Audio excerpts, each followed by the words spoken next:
예수님이 분노하시는 교회. 약 800년 전 세계 최대의 제국을 완성한 몽골에 칭기즈칸은 성을 쌓고 사는 자는 반드시 망할 것이며 끊임없이 이동하는 자만이 살아남을 것이다라고 말했다. 다시 말하면 고인물은 썩는다라는 지극히 자연적인 논리로 안주함의 위험성을 내포하고 있다. 한국 교회도 6.25 전쟁 직후 천막 교회도 많았다고 한다. 그때 그 시절에는 교회라고 하는 곳은 분명 역동적이며 칭기즈칸이 많은 대륙을 땅 따먹게 하듯 한국 교회도 교인들의 숫자는 과히 폭발적이었다. 따라서 6.25 전쟁 후 한국 교회는 과도기적 영성 부흥과 배고픈 시절 빵을 구하는 심정으로 주야로 하나님에게 매달린 결과 교회 부흥은 물론 사회적, 경제적으로 국가 재건에 크게 이바지한 것은 사실이다. 당연히 하나님은 전쟁 직후에 대한민국에 많은 복을 내려주었다. 심령이 가난하고 애통한 자들이 넘쳐났으니 얼마나 축복과 위로가 있었겠는가. 그때가 오히려 좋았다. 눈물 젖은 새벽기도, 강냉이 죽과 함께 성령으로 가득한 그때 그 시절, 한국 교회를 두고 하나님은 보시기에 좋았더라라고 했을 것이다. 그래서 눈물 젖은 기도 끝에 대통령도 나오고 교인 수가 폭발적으로 늘어나 세계 최대 최고의 수식어가 붙는 교회도 태어났다. 그로부터 70년이라는 세월이 지나간다. 지금도 하나님이 보시기에 좋았더라일까. 하나님은 단연코 노이다. 내가 대한민국에 너무 많이 퍼주었나? 라고 말이다. 실망하다가 분노로 바뀌었다. 이제 한국 교회의 외모는 국제 수준이다. 내부는 호텔급이다. 화려한 조명과 슈퍼 성능의 화려한 오케스트라와 세련된 찬양대원들, 멋진 인테리어로 장식한 한국 교회는 수준이 높은 사교 클럽이 된 기분이다. 굵직굵직한 대형 교회들, 쏟아져 나오는 교인들, 각 교회는 자기들 특유의 성을 튼튼하게 확실히 쌓았다. 그리고 헌금도 쌓이기 시작했다. 그러자 교회마다 사우랑이 무더기로 태어났다. 너도 나도 크게 화려하게 짓고 교회 성장 전문가를 초청하고 초특급 부흥 프로그램을 도입하거나 급조에 내기 시작했다. 이미 하나님의 기준을 벗어나기 시작했다. 진리를 믿지 않고 불의를 좋아하는 모든 자들로 하여금 심판을 받게 하려 하심이라. 데살로니가 후서 2장 12절 말씀. 지금 와서 보니 하나님은 온데간데 없고 각종 프로그램만 남아있다. 그러다가 하나님은 메스를 살짝 꺼낸다. 작전명은 코로나19 팬데믹이다.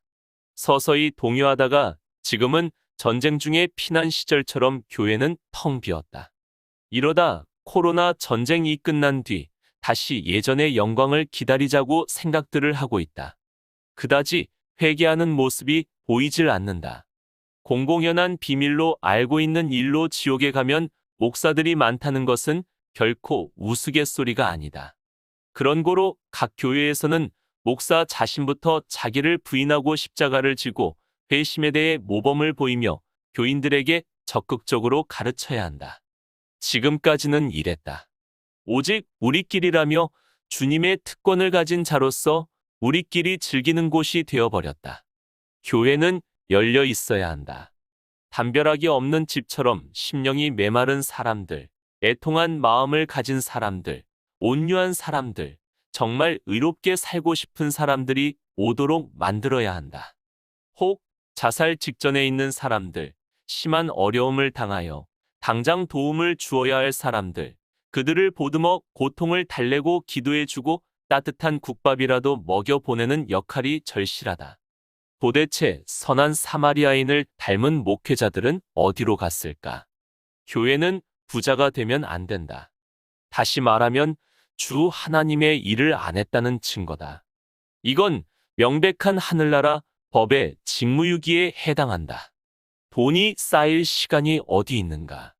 사회 곳곳에 사각지대에 있는 취약계층을 돌보며 가난하고 어려운지 바이들을 돌보며 공부를 시키고 제대로 해외 선교를 하고 교회가 커지면 개척교회를 만들어 분산시키고 주님께서 부여한 선한 능력을 선순환의 기회로 삼아 복음 사업을 제대로 했다면 적은 중소형교회일지라도 교회는 물론 사회적으로 얼마나 존경받는 교회와 목사들이 되어 있을까 하는 아쉬움이 크다.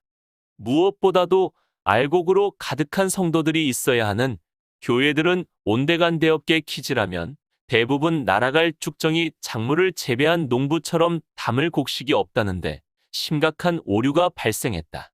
마치 세월호가 침몰하고 죄 없고 순수한 어린 학생들이 어른들의 잘못으로 수장되어 목숨을 잃은 그것처럼 초대형 교회라는 큰 배에 탄 수많은 교인은 부패하고 잘못된 선장 즉 거짓 사꾼 목사과 낡은 해운사 즉 교단과 노회를 잘못 만나 침몰하는 수순을 밟고 있다.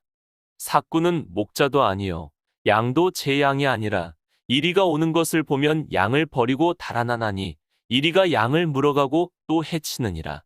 요한복음 10장 12절 말씀. 주님의 성전을 더럽히고 주의 소명은 저버리고 연불에는 뜻이 없고 잿밥에만 마음이 있는 스님처럼 교인들의 코 묻은 돈만 밝힌 그들은 주의 종이 아니라 심판대 앞에 서는 순간 갈갈이 찢길 양아치 같은 거짓 선지자들을 보고 주님은 얼마나 분노하실까 하는 생각이 든다. 구원 사역도 그렇다. 한 번 구원은 영원한 구원처럼 속삭인다. 한 번 해병은 영원한 해병, 한 번 연예인은 영원한 연예인으로 치부되듯이 이 세상에 영원함이란 주 하나님 외에는 없다. 구원 역시 매일 이루어 나가는 성화의 결정체이다. 매일의 성화란 주님의 말씀에 순종하기 위해 몸부림치는 것을 말한다. 다시 말하면 성화란 점진적으로 예수님을 복제하는 것이다. 영적 대각성 운동을 한답시고 이벤트 등을 벌인다. 그러나 진정한 회심, 거듭남의 변화가 없는 성도들이 대부분이다. 그것은 전적으로 목사들의 책임이다.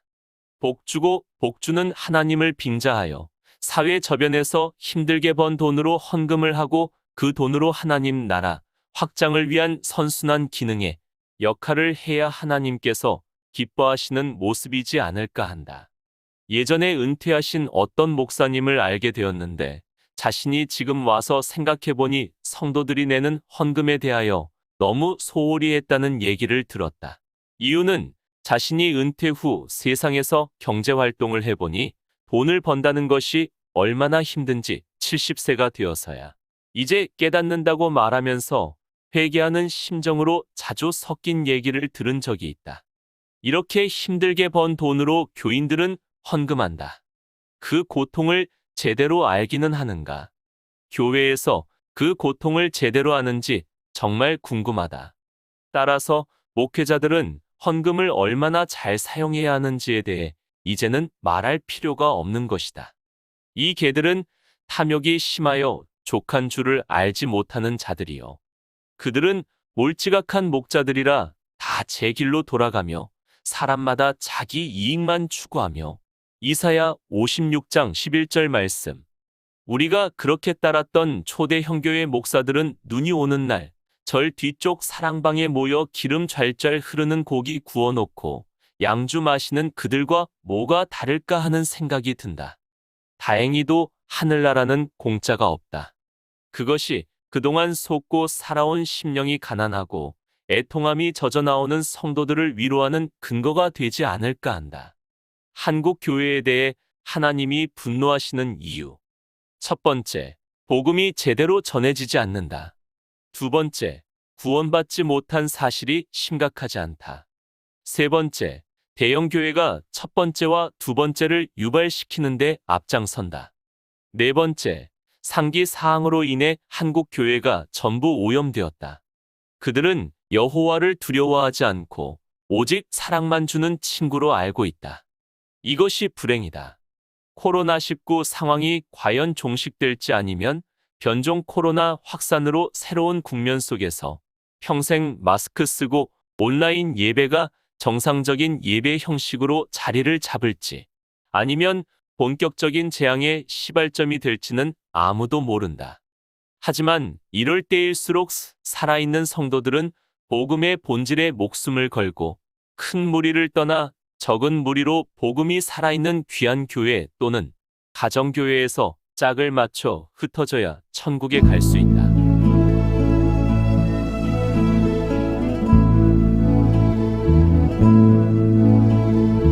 You are the time